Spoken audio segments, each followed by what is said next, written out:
What is up, Steelers Nation? Thank you so much for jumping on to another episode of the AST Call-In Show. I'm Noah Strackbine, and I am thrilled for this one. I did not go through any of the messages. I never do. I try to come in here with a fresh slate, not knowing what's going to hit me, and be very excited as it does. But I do have some heavy anticipation for what is to come today. We are in the middle of training camp. The Pittsburgh Steelers are set to put pads on today. There is plenty of conversation about the new safety, where the Pittsburgh Steelers go at wide receiver, who looks good, Broderick Jones, injured, not injured, what's he doing, how bad does he look, and all the questions above and that we haven't addressed yet. But at the same time, today, from what I've been told, is a picnic pack episode, and I am thrilled for it. Can't wait to dive in. Shout out to all of our members. As always, if you want to become a member of AST Nation, you could do so by clicking the link in the description below of both the audio and the video. Can't thank you guys enough. And as always, go to Apple Podcasts, hit that download all, give us a 5-star review. We're trying to be, and we feel we're right on the verge of being top 10 on Apple Podcasts at the end of the year. Spotify, I think we got a good shot as well. But, man, we got to claim that Apple crown. Very excited for it. With that said, I won't hold it back anymore. Let's keep it trucking. Let's get into it. What is up, Noah Strackbine? Good. Thank you for hosting another episode of the All Steelers Talk Call-In Show. Yes, sir. My name is Coleslaw, and I'm just calling Right off the to jump. say, here we go. I wanted to wish a belated happy birthday to Mama Mac. Yes, sir. Yes, I sir. I wanted to explain about Chase Claypool. So I'm not all about Chase Claypool, but you were exactly right. I don't believe he's necessarily going to do anything. All I'm saying is he's a lottery ticket, just like Justin Fields was. You know, he could be that guy. He's got the size, the speed, the strength, you know.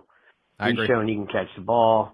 I don't know what happened to him, but maybe he could be something. I'm going to call back later in the week, but I just wanted to put that out there. And with that said, I'm out of here. Peace.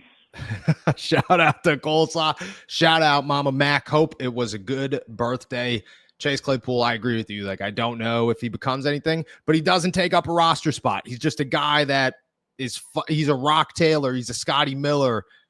He's just here to see if he can make the roster, see if he's good enough to make the roster. I think anybody counting on him and saying this guy could be wide receiver 2, your expectations are too high. But anybody looking at it saying, if the Steelers aren't going to make a splash and they're just looking to add somebody for more competition, maybe better competition, Chase Claypool's an option. That's how I view him. I think he makes sense in that role, but I don't think he's coming back to Pittsburgh.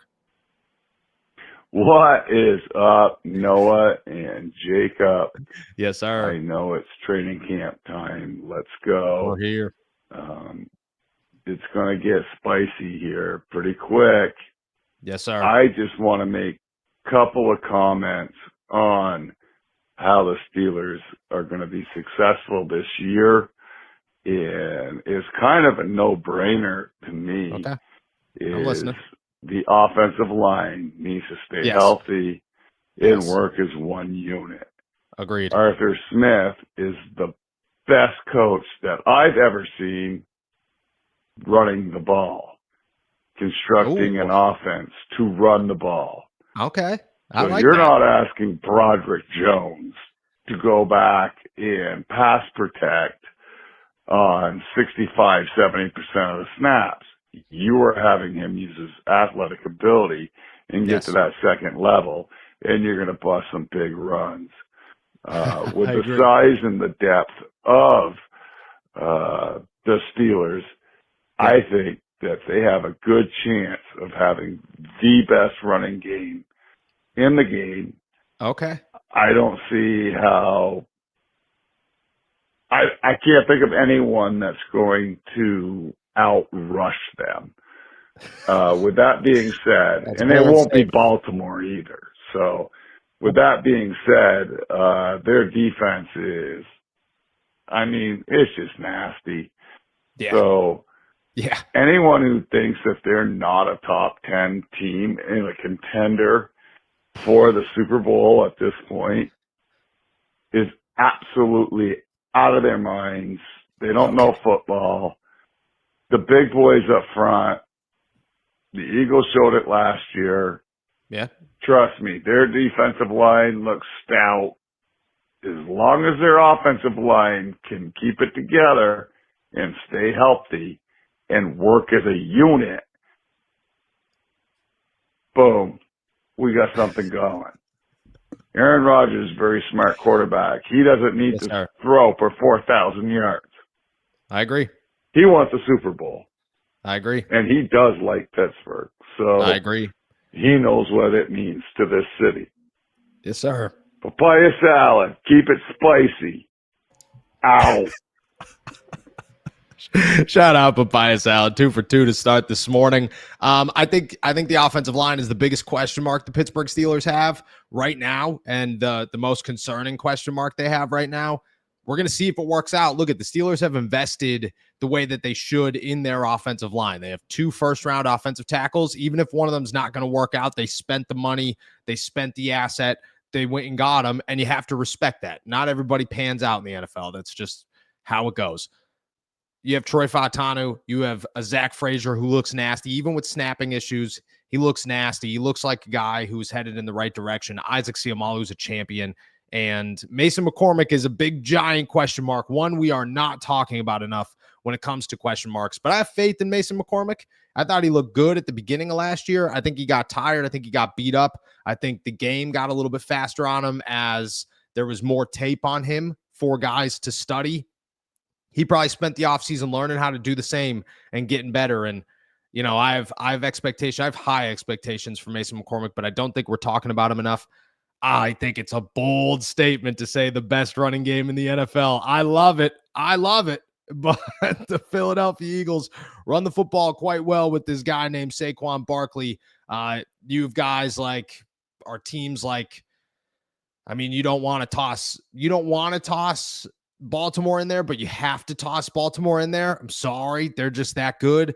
The Buffalo Bills run the football so well. Maybe, just maybe, but when you are teaming up with teams and guys like the Detroit Lions and Jahmyr Gibbs and David Montgomery, that is a tall task, my friend. I'll say this. I trust the defense is going to be good, but this is once again a year where if the offense is good, the Pittsburgh Steelers have a shot at something. If they're not good, they don't have a shot at anything. We're going to see what happens. Long season. We're still a couple of weeks away. So far, the offense has not grabbed me the way that the defense has. But, we're going to learn eventually if that's just because the defense is so crazy or if the offense has some concerns. And, when we find that out, all you can do is try to fix it so that you can situate yourself to move forward and become a contender. What is up? We're still going. We're back again. We're back again. And Noah, I am papaya salad again. Yes, sir. Little tongue-tied right now, but I'm just curious to know how this salad thing became. I believe it was macaroni salad. Way to kick it off here. The picnic pack is really kind of cool. Yeah. And getting a little ridiculous with salads I've never heard of. But anyways, to follow up on what I had called in earlier, okay. I really think it's not really that difficult to understand that running the ball, time of possession, yep, keeping your defense fresh, yeah, you're going to have a very successful season. Yes, I have with the players we have in place offensively. Yeah. Yes, I have no doubt there is not a lot of deep threats. It's going to be like Tom Brady and his end of his career, depending on slot receivers, tight ends, yeah, in a running game. I agree. And a solid offensive line. I If agree. we have all of that, I think we will score 24 points a game, and that'll be enough for that defense that's rested. Yep. And you'll see a lot fewer injuries on the defensive side of the ball because they're not on the field as much. Yes, I sir. also believe that that's the biggest factor. Any team can be the best in the world, but if they can't stay healthy, they're not going to win the Super Bowl. Yes, sir. So it is up to the Steelers to stay healthy, keep guys fresh. I think they're pretty goddamn deep.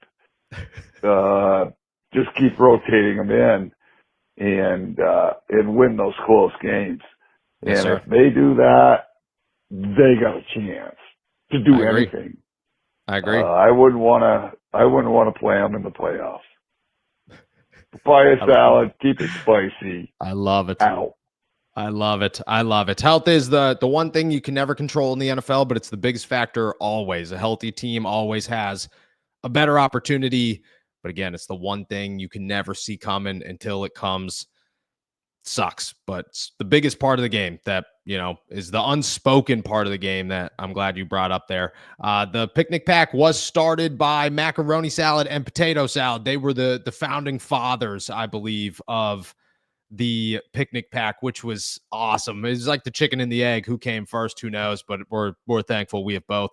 And then I mean, it was named Berg Fan is who dropped the name, I believe. If I'm wrong on that, I'm so sorry, on this show, which was awesome. And since then, I mean, we've come a long way, my friends. We've come a long way. I'm very grateful for it, and I'm grateful for today. Today's a good one. What's up, Noah? This is Carl Spackler, Picnic Pack Carl? Password Waldorf Salad here. I wanted to get your opinion on something real quick. So I've been talking for quite a long time about how I think the league is cyclical. It goes high-powered offenses, high-powered defenses, running backs are in, running backs are out. And a lot of people think we've transitioned to this high-flying, high-powered offense.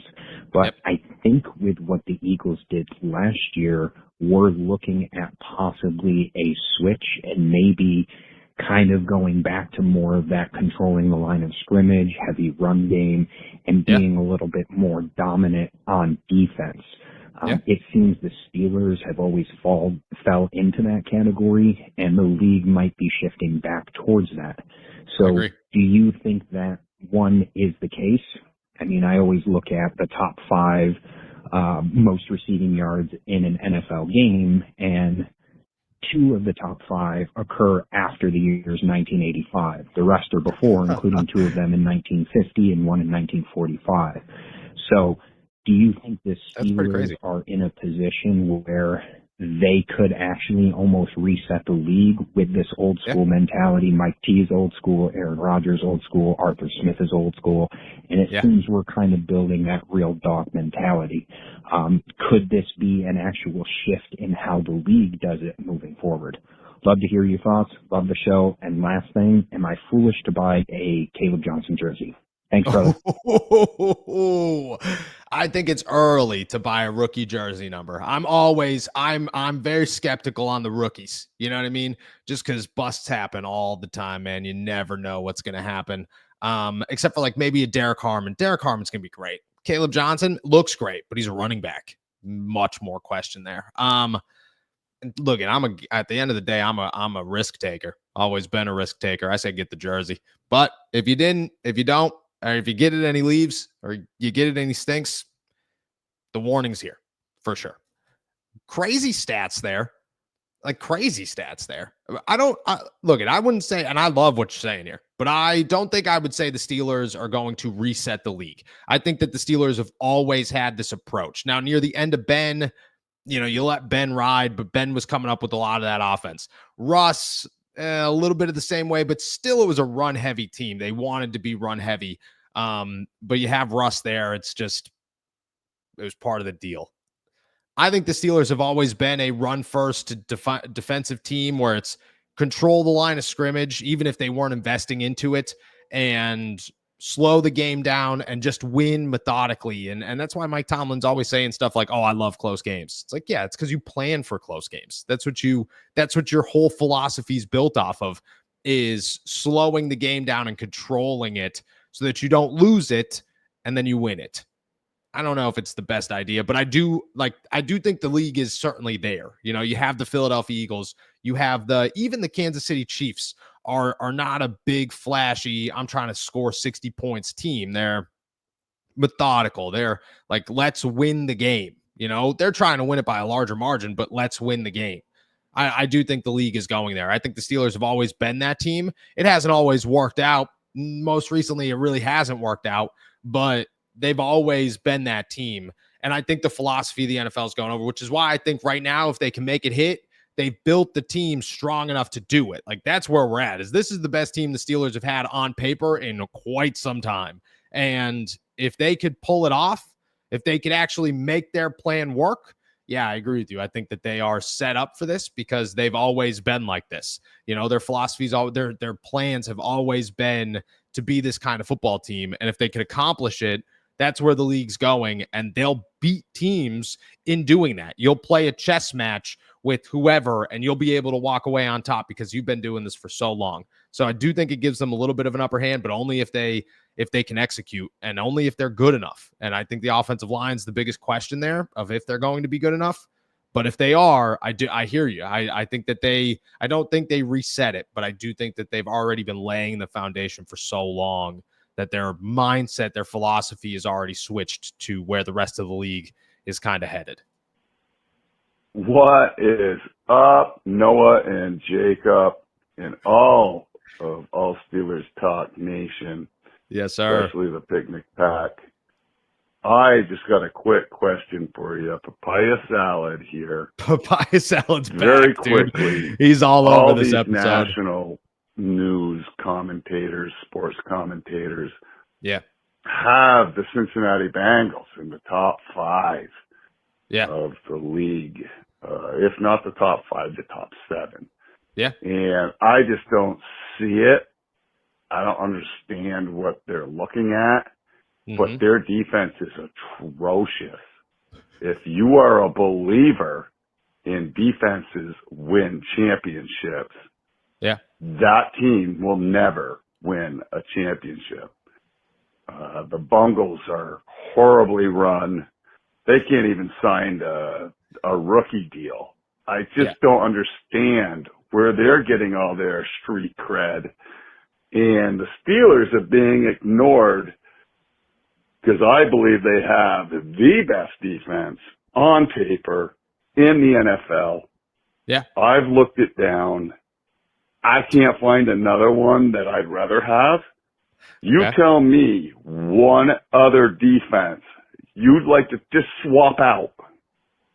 Even the Eagles defense. I like it. Kansas City's defense. I like it. I'm not even going to talk about, the Ravens defense. I mean, they were 31 in the past last year. I just want to know why the Steelers are getting no cred out there in the national media. It's absolutely unbelievable that these national reporters are really not doing their homework. Yes. And I want to hear your thoughts. Papaya salad, keeping it spicy, out. The craziest part is I just looked, and this is not Papaya Salad's last call. The guy is coming in hot. I love every second of it because, to be honest with you, these takes are fantastic. Like this is Big Take Central, and this is what I'm built for. This is what we're built for. This is what we need this morning, especially on an episode of Papaya Salad, man. Thank you. Thank you so much, because that's where we're at. Like, we went from Chase Claypool, offensive line, Carl Spackler's bringing some wild stats in here, which is so crazy. And then Papaya Salad saying, screw the Bengals. National media doesn't know what they're talking about. And he's spot on. Spot on. Like, think about it. Think about the hot, crazy takes that you hear when you're listening to, don't say local radio. Local radio is just as wild, if not worse, especially sometimes in Pittsburgh, man. It's crazy. But when you're looking at national media compared to like local podcasts, local reporters, that kind of stuff, it's a totally different game. It's a different world out there. And the Cincinnati Bengals have this guy named Joe Burrow that, while they have Joe Burrow, I understand they're a contender because they have Joe Burrow. Joe Burrow's fantastic. I think he's, to be honest, when he's healthy, and if you removed everybody around him and just said everybody's playing on an even playing field, I think Joe Burrow is the second best quarterback in the NFL. I truly believe that. The Steelers got somewhat lucky that the Bengals organization doesn't have any idea what to do with themselves or the talent around them. So shout out to Cincy. But that's the part that everybody ignores. They're like, well, the Bengals are good. It's like they're not good. The Bengals are not that good. They have this guy named Joe Burrow and crazy wide receivers, but they don't have an offensive line. Their running back is good, but not if you don't have an offensive line. And their defense is horrendous. Horrendous. There's nobody there anymore because they can't pay anybody. And Trey Hendrickson, maybe he's getting a deal because he shows up, but who knows, man? Who knows? I agree with you. I've agreed for a long time. Most of the stories I write about the national media are about how somebody's got some crazy hot take about the Pittsburgh Steelers. And it's a trend that never fades, but never surprises me at the same time. It's just, it's wild. It's wild. Shout out to Papaya Salad, man. These are great questions. Thank you. Noah, what is going on? It's Jay, AKA, change the name, Sonic Pickled Egg Salad. Don't know if that's a thing. Might sound a little gross. Love me some Sonics. Love me some pickled eggs. Yes, sir. We're all good. Throw it in a salad. That's what you got. It works. That's what you got. Fired up, man. I'm fired up. I'm excited for the season. Not excited about our offensive line. Not excited about what's going on. Couple of things on that front. I've been preaching about the offensive line for a few months now. Yeah. Wanted them to add some depth. They didn't do it. We're talking about safeties. We're talking about wide receivers. But when our whole season hinges on the offensive line, that's what we need to address. Right? Yeah. That's what we need to, we can figure out other things, but that's where it needs to be. And hopefully Broderick's okay. Hopefully he heals up. But we got to bring in somebody. I think Jacob was talking about the guy from the Browns that played all across the line. Sounds good to me. Jermaine. Because if Broderick gets hurt periodically throughout the season, if this is a groin or a hamstring nagging injury, we need somebody at least as good as our backup in case our backup goes down. Or if anybody else goes down. We can't have glaring hole all season on the offensive line. And to that point, Omar Khan to me is one of, if not the best GM in the league. I agree. But why is it that we keep drafting guys with a ton of talent, but a ton of injury history? Okay. Right? I mean, what do you hit on those? 1 out of 3? 1 out of 5? I don't know. I think it's Troy, close to that. Injury prone. Roger, injury prone. My guy, Trice, huge Corey Trice guy. Yeah. Injury prone. Huge talent. Huge talent. Would be a star in the league if he wasn't injury prone. So, hopefully these guys work out. Hopefully the Steelers can work it out, but they've got to bring in somebody to make this work because this is our season. This is it. This is it. So, hopefully they don't just rest on their laurels and hope Broderick gets better. Even if he does, I mean, we don't know how many games he can play with a bum groin. They're nagging injuries, hamstrings, nagging injuries. I agree. We need guys that can step in. We need guys that can step in. So, anyway, hope I'm welcomed into the All Salad Talk. Hope this is all good. Yes, sir. And love you, bro. Yes, sir. Yes, sir. Yeah, I agree. I don't know if I agree with everybody in the same context. Like Troy had, reports of a big giant medical red flag. Darnell Washington had reports of a big giant medical red flag. Peyton Wilson the same thing. So you're not wrong. It's just about where you drafted them and risk compared to reward. Like Peyton Wilson is a 3rd-round pick that people were saying if he had both ACLs, he'd probably be a 1st-round pick, a late 1st-round pick. That's a guy you take a risk on in the 3rd. Darnell, I think in the 3rd, like the value matched the risk, but it wasn't like Peyton Wilson where it exceeded it.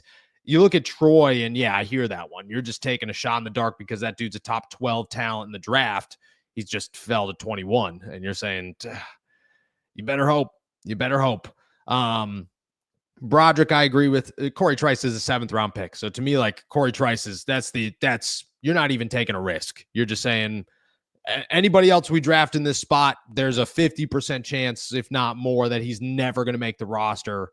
Corey Trice, at least if he's healthy, can make the roster, So I hear that one. I do think it's a concern. I also think that it's just like, it's something the Steelers have to learn or work through. Like they bring everybody in and either they're going to figure out that their medical staff is screwing them up, or they're going to figure out that their medical staff is saving them and they're getting a bunch of steals because of it. So I hear you. I hear what you're saying, but they do their due diligence. This isn't a big risk. Like they're going in blind. They have a pretty strong understanding of the medical side of things because they do all these things.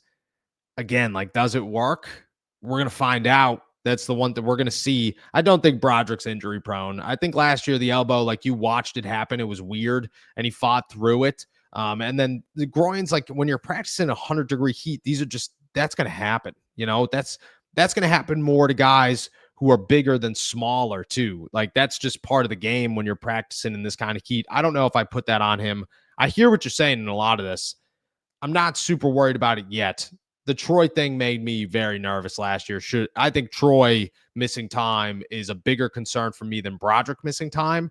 And that's a bigger ordeal for the Steelers because that's a better player. But, only time will tell. I hear what you're saying. I do. They're either going to learn that they're making the right moves and being ballsy works, or they're going to learn that they need to change things because they have really screwed themselves up. Oh yeah, Noah. It's Sonic pickled egg salad again. The Sonic pickled just egg. Just had a little bone to pick, man. Okay, I'm hearing. I think it was last week. Just because somebody calls in a little tuned up, you automatically think it's me. Come on, man. No, I'm playing. It made total sense. I mean, actually, guys started talking. I was like, shit, did I call in? Dude, I wasn't even sure. I thought it was me too. Anyway, peace, love. Have a good one. Talk to you, brother.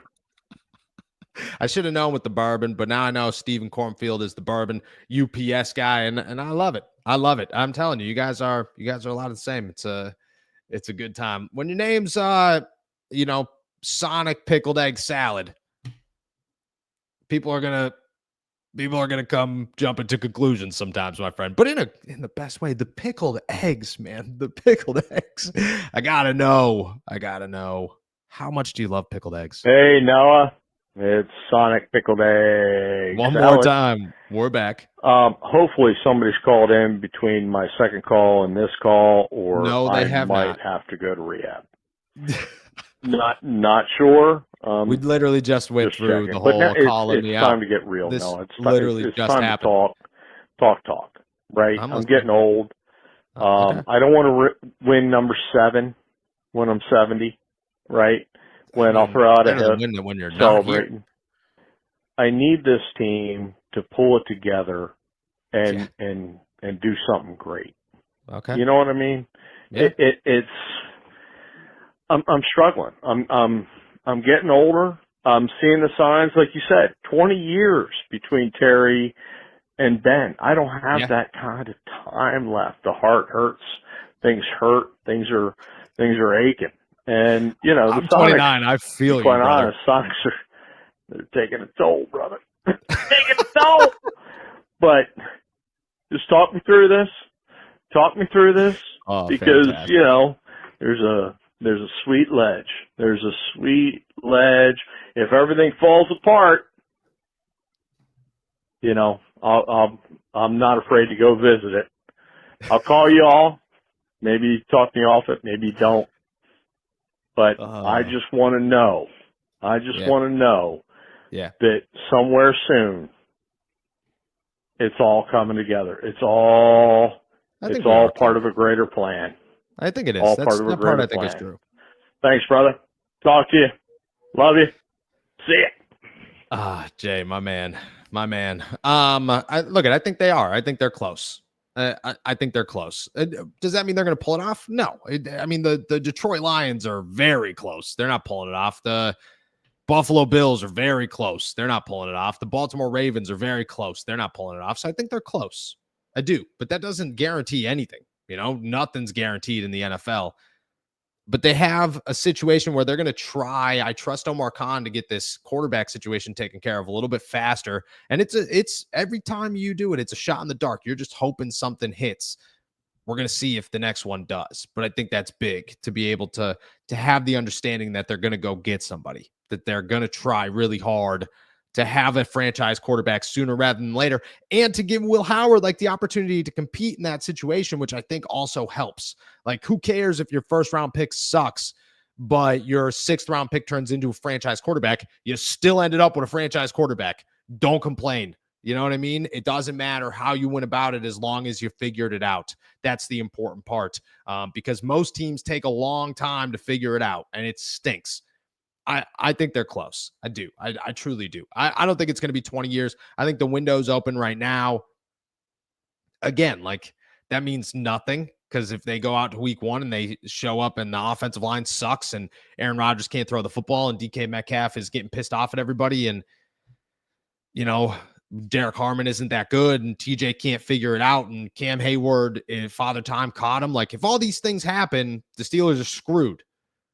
But they've put themselves in a situation to say the window's open and we'll see what happens. And it's going to be open for at least the next 2-3 years.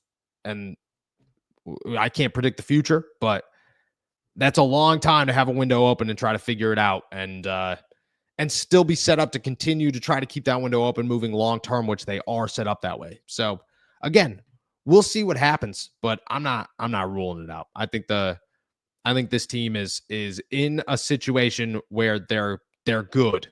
What they do with that, we'll find out. What's up, Noah and Jacob? This is Poke Salad from down in South Carolina, calling on Monday night after another 100+ degree day. Yeah. Just wondering if Jacob's going to be walking tall at training camp this week now that 84 Cordero Patterson's gone. He's lucky, though. Oh, my gosh. I actually grew up not far from where he went to school. Yeah. And his sister's actually bigger than he is. So I believe that. 100%. Need not be scared anymore. Anyway, hope you guys have a great week. And what's going on with the hair here? Hope to hear from you. Have a good day, fellas. Shout out to Poke Salad, man. It doesn't surprise me at all that Cordero Patterson's sisters are just as big. He's a massive human being. The first time I ever saw him, I was like, I don't know if this dude's ever worked out, but he's ginormous, gifted. Very, you know what I mean? God said this one's going to be real big. This one's going to be a big dude. And I don't know if it's the genetics. Would love to see his dad. Crazy. Absolutely crazy. Jacob will be standing there a little taller than usual. What's up, fellas? Poke Salad again. I got a real question this time. Yes, sir. I know Keanu Benton last year. I think it was last year.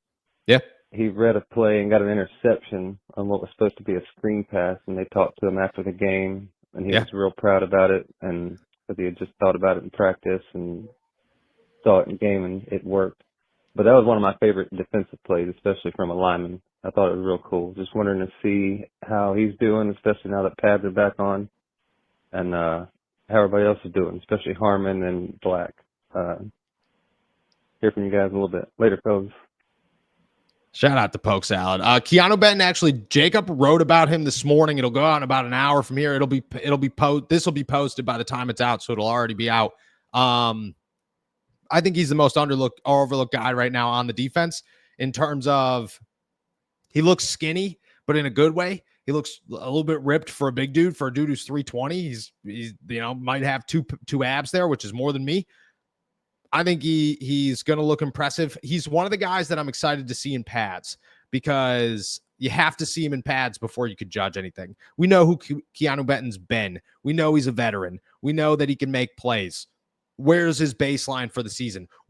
How good does he look against Zach Frazier? How good does he look against Isaac Seumalo? How good does he look against Spencer Anderson and Mason McCormick? And can he beat all these guys all the time? Because if that's the case, Keanu Benton looks like a stud, and I'm very excited for it. He's playing nose when they go into their sub package.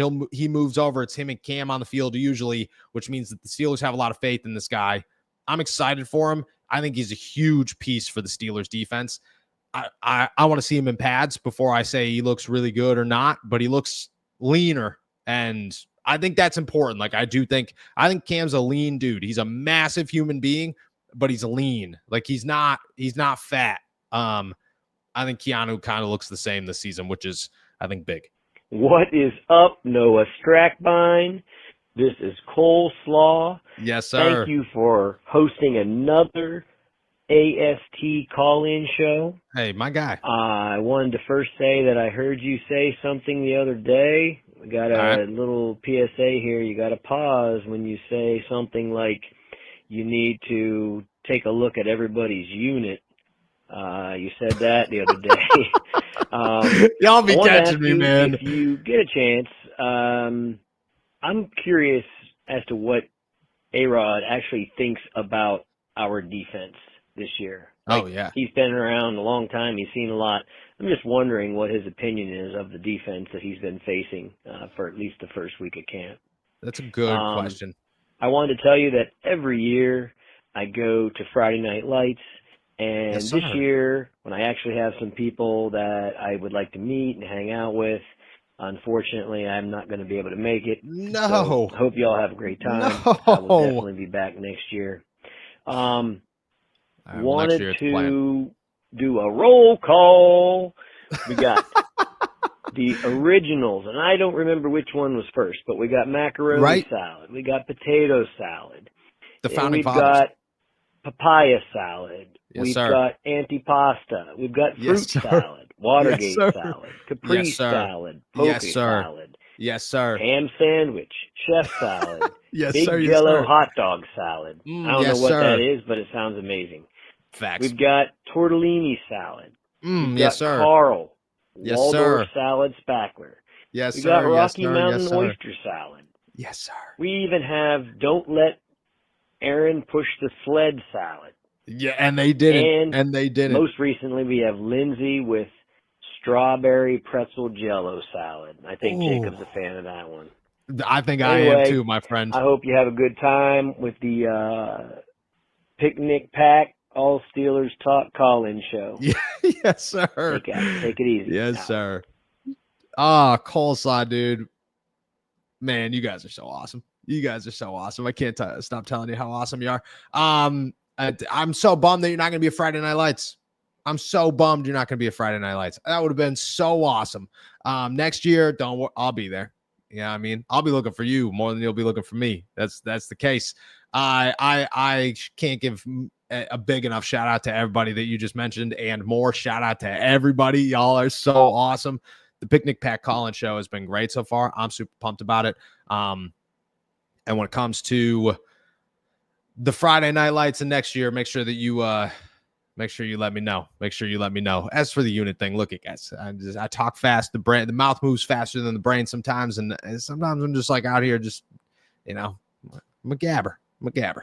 Hey Noah, what's up? New member Eli here. Yes, sir. What's up, Eli? Name yet? It is salad related. That'll be up to you to figure out. I don't want to ruin it. Yes, sir. I'm excited. So full disclosure, I am a massive Mountaineers fan. So my questions are going to be Mountaineers related. I have a lot of questions, but I'll start with these ones. And just a friendly reminder for all the Pitt Panthers out there to make sure they're getting their daily recommended dose of shit. That's very important. So remember, kids, eat your shit. So my first question is more of a comment. I just wanted to know why you were such a Beanie Bishop hater. If it was because he balled out against you guys. When he played at West Virginia, got 2 picks off or maybe it was 3, I can't remember, your quarterback who was playing tight end by the end of the season. But seriously, I just haven't heard much about Beanie. I know he's undersized, but he's a hell of an athlete, and he just seems to have a nose for the ball. He was that way at WVU. Seems like he was that way last year in Pittsburgh. He does get burned on occasion. He reminds me a lot of Diggs from Dallas, where, like, he's going to get cooked every once in a while, but he's also going to get his. So, obviously he's going to be a backup behind the corners that we have, but I still think he's a really good piece, and I want to see him stay on the Steelers. My second question is a little more kind of a deep cut. So there is another Mountaineer on the team, or at least he was on the team last year, named Doug Nestor. He was a tackle for West Virginia, played with Zach Frazier. Yes, I was just wondering if there was any appearances by him, if he'd been doing anything with the tackle situation being what it is. I would love to see him get a chance because I think he was a really good player. I think he was either drafted or signed undrafted by Minnesota last year, and he played well. They just had a deep roster and had to cut him. And I guess one more question kind of spinning off that is, do you think that the Steelers aren't signing a tackle? Would they lose their compensatory pick for Dan Moore if they sign another one?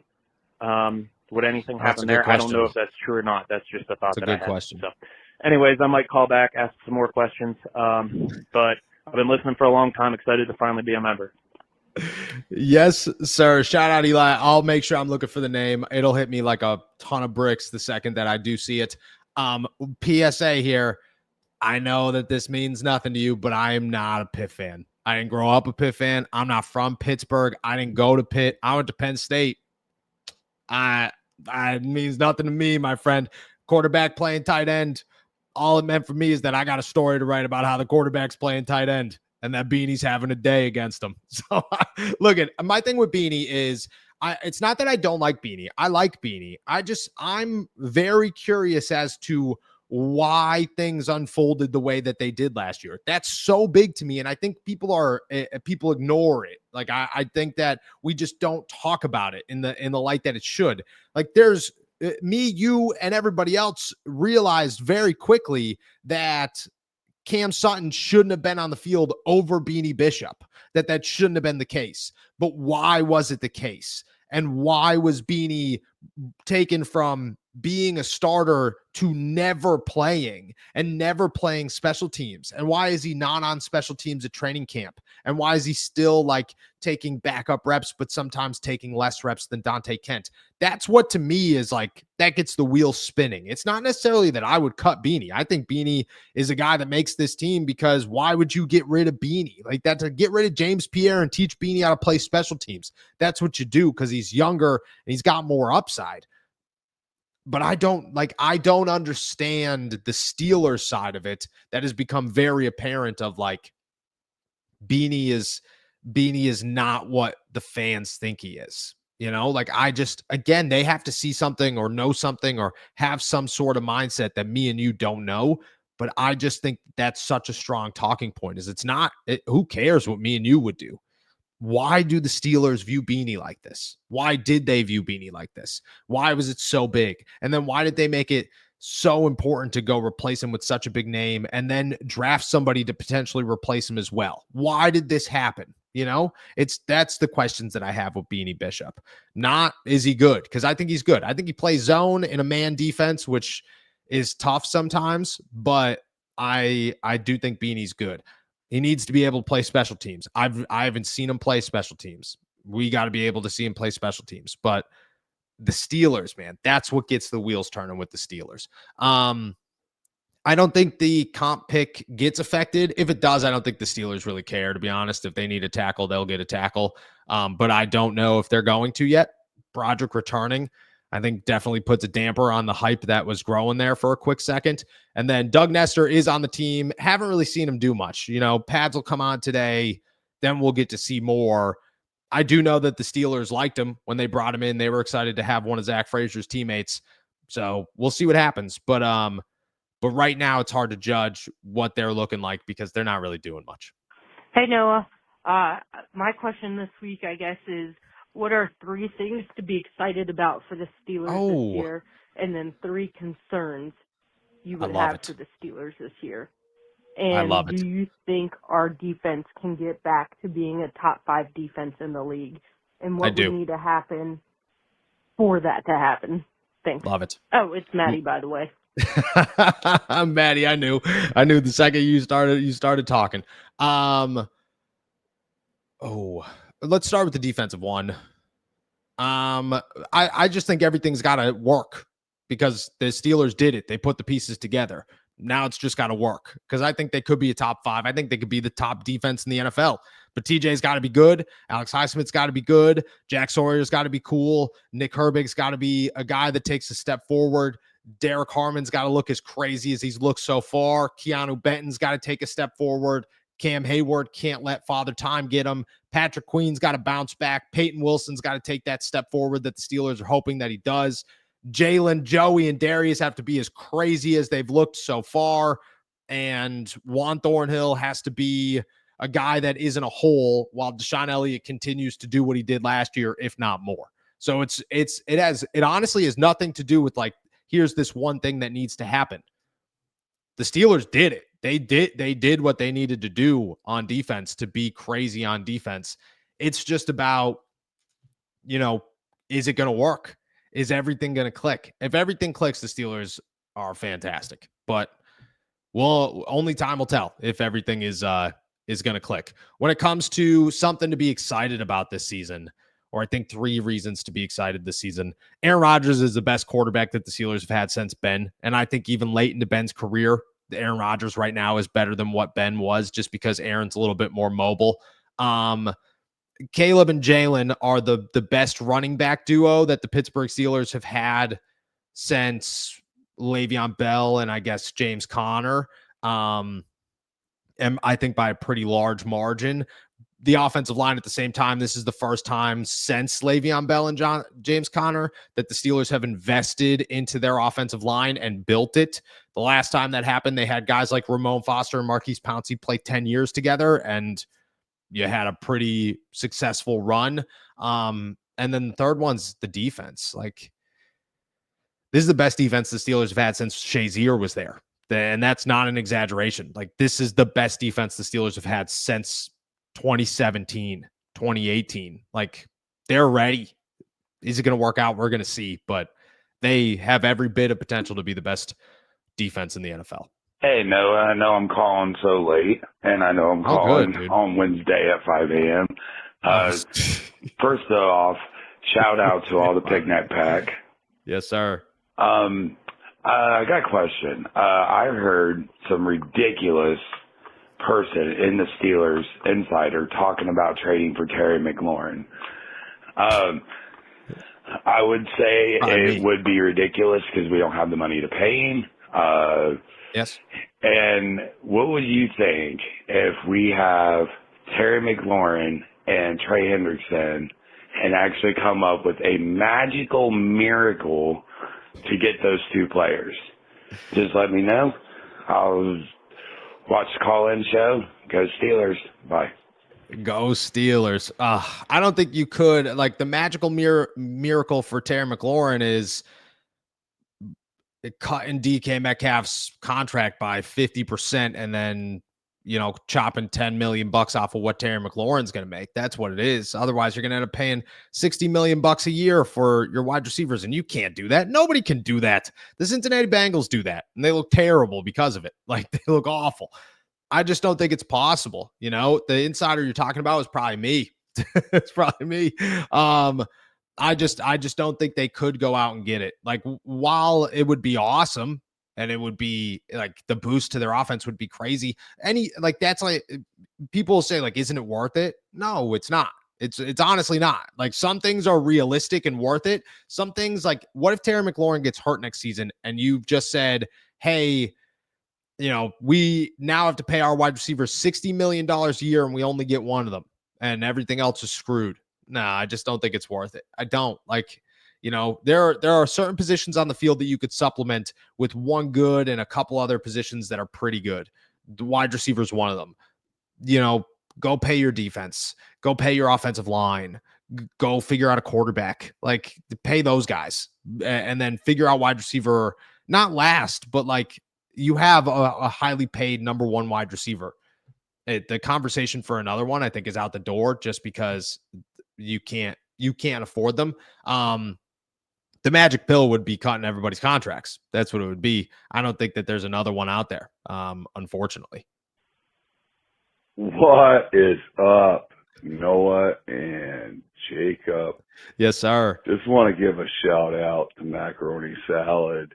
Yeah, no doubt. The holder of the picnic basket, he is the president of the picnic pack. Love it, dude. Love great it. Nominated. Song. The song was awesome. Don't know what else to say.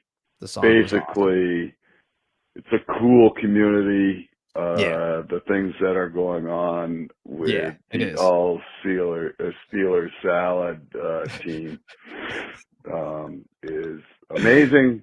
Yes, sir. I just woke up, so I wanted to get this in before Wednesday's call-in live show or call-in show. So my mind's a little scrambled, but that tune Macaroni Salad has created, I actually would like to have a copy of that. If there's any way that I could get it on iTunes or Google Play or anything like that, that would be great. It'll go great with my Here We Go. Steelers, Here We Go. Pittsburgh's going to the Super Bowl. So, top-notch Macaroni Salad.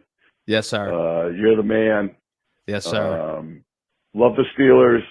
Yes, sir. Love everything about this platform. My man. Nowhere else can you get this content. It's amazing. Papaya salad. Keeping it spicy. You too. Keep it spicy. Try a little spice in your life. Yes. Jalen Ramsey does. Oh, my God. All right. Papaya salad out. Unreal. Shout out Papaya Salad, man. I'm so grateful for you. I'm so grateful for everybody. This community is awesome. It really has. It's kind of life-changing. It's pretty crazy. So I'm very thankful for it all. I'm very, very thankful for it all. What's up, Noah? Eli here again. Yes, sir. Figured I'd call in case you needed a couple more calls for the call-in show this morning. Don't know if you shot it yet, but anyway. I wanted to talk about the receiver situation because I think a lot of people are getting a little bit confused, and I wanted to point out some things. But first of all, I wanted to propose an idea I had for an all Steelers talk drinking game. So what you're going to do is you're going to drink anytime Noah refers to someone as good old so-and-so. Good old so-and-so. Noah says shat at. Shat at. Noah says wild. Anytime he calls someone a stud, or anytime there's a lot of studs out there. And then immediately after the show, you go to the hospital and get your stomach pumped. Actually, someone will drive you to the hospital and get your stomach pumped because you will be unconscious and on the precipice of death. So anyways, on to the receiver thing. So I think people are getting a little bit confused when they talk about number 2 receiver. I think what they mean is a second outside receiver. So, for maybe people who aren't as familiar with the X's and O's, you typically have 3 receivers. You have an X who's like DK. Like it's a dude who's big, strong, physically on the outside. Basically your stud. And then you have a Z who is the kind of the split between the relatively big, but they've also got some shimmy and shake to them. Yes, sir. Faster, quicker. They tend to go in motion more often. Agreed. Think like AB, guys like that. And then you have the slot. And the slot is, like where Calvin Austin would be. Like quick, fast, really, finesse, shimmy shake guys, not like big physical dudes usually. So I think now all three of those positions doesn't necessarily mean that the X is your number one receiving option, the Z is your number two, and the slot is your number three. So I think when people talk about needing a number two receiver, what they're talking about is needing a Z. They need a guy on the outside opposite DK. But that doesn't necessarily mean he's going to be our number two receiving option. I think Calvin Austin could be a 1,000-yard receiver this year, like legitimately. That dude can fucking ball out. Pardon my language. Yes, sir, he can. Yes, sir, he can. And also, we have two excellent tight ends and also be very good receiving options. So, not wrong. You know, I think people hear number two receiver and hey, sorry, got cut off. You're all good. People hear number two receiver and think we have to go out and get some stud, you know, a Chris Olave or whoever. And obviously that would be great, but what we really need is a guy that has the physical skill set to be an edge receiver and be good enough that the defense has to respect. But that doesn't mean he's going to come in and be our second best receiving option or that we even need him to because I think we actually have quite a few really good receiving options. So, you know, someone like Gabe Davis, if he's healthy, can come in and be respectable enough that you know, he fills that role. The same thing with Amari Cooper. I don't understand. Yeah. You know, he's old, but he's good at, like, he was okay last year with Buffalo. I thought he's good enough that you have to respect him. So, anyway, there was something else I was going to say, but I cannot remember. So, yeah, take her easy. Appreciate it, Eli. I stand with you for, you know, what the Steelers need, where they need to look, and all of this. Like, the Steelers have wide receiver options. Are they going to be the best? Who knows? But just going out there and getting another guy doesn't mean that you just got another guy that works. It just means that you went out and got another guy. Maybe you have DK who plays the same position. So what? You're not going to have both of them on the field. Maybe he plays Calvin Austin's position. You can't have both of them on the field. Like, I agree with what you're saying there in terms of the Steelers got to be very specific about the way that they go about things, and having two tight ends and the way that they're going to run their offense through the ground and through those short passes and through protecting the football, and then, you know, making moves to DK and letting their skill guys do the work. I think it's got potential to work without an addition, but I don't think Amari Cooper, I don't think adding Keenan Allen, I even think Gabe Davis at the same time is like, you don't add the value in the right way that the Steelers need to add going into the season. If somebody, you know, if Chris Olave becomes available, there's new conversations to be had. But just adding anybody to add anybody, I think there's more that goes into it. I agree with you. Hey, it's Maddie again. Maddie. My other question is about DK Metcalf. Yes, sir. When we got him back in March, I think, was it because the Seahawks were looking to get rid of him, or they were okay with trading him? Did he have character concerns? Is that why you traded him? I don't remember what was said, but I don't know, so correct me if I'm wrong. Did he have any character concerns? Couple. I don't think so, but all wide receivers do. I'm just wondering. But I'm glad we got him. I like him. I think he's going to be great. Agreed. I was looking at his stats last night. He's averaged 1,000 yards every season in his past 6 seasons. So, I mean, he's Mr. Consistent. So, no, I was just wondering if he was a problem in Seattle. And if so, why would we get another problem? But I figure he's not a problem, but I just got to ask. So, DK requested a trade. He wanted out of Seattle. He was looking for a new deal. He knew that they were going through some change, figured he wasn't going to get a deal. So he requested a trade out of Seattle. The Steelers saw it. They made the move. That's how the trade went down. there were like DK gets into fights on the field every once in a while. He's a little bit aggressive. He's a wide receiver. All wide receivers have a little bit of problems. All wide receivers come with a little bit of drama associated with them, but I think it's okay. Like it's mitigated drama compared to like George was a problem. George was calling out your team. George wasn't showing up at practice. George, was saying things on Instagram that he shouldn't have been saying about his quarterback. Like George was a problem. DK is just a wide receiver that comes with typical wide receiver stuff. So I don't think it's an issue. I think the Steelers upgraded in terms of character massively, and I think DK works his butt off, which is good. Let's finish it off with this one. Big Strack, macaroni salad. Hey, I hope I got in on time. It's like 8:30 right now, so I might have missed the cutoff. But anyway, shout out to the Picnic Pack. Looking forward to the All Salad Talk call-in show. And love you guys. Peace. I don't think there was a better way to end that. As soon as I saw the number, as soon as I saw who it was, I said, wow, what a story. What a way to go out on this one. Macaroni salad, man. Thank you. Appreciate you. Appreciate potato salad. Appreciate everybody who's jumped on board. Appreciate everybody who's stuck around, my friends. Can't thank you guys enough. Can't tell you how much I appreciate everything that you guys do for not just me, but Jacob, for everybody else. It's incredible. With that said, I'm heading out here. Thank you guys so much for jumping on to another episode of the AST Call-In Show. Make sure to subscribe to us on YouTube, youtube.com/allsteelerstalk. If anybody hasn't noticed, we surpassed 51,000 subscribers, and for some reason, my eyes are getting real big at that 100, which would be so crazy. So crazy. We'll get there eventually. I'm excited for it. If you want to become a member, you can do so by clicking the link in the description below of both the audio and the video. And please, please, please make sure to go subscribe to us anywhere you get your podcast so that we can make it to the top 10 by the end of the year.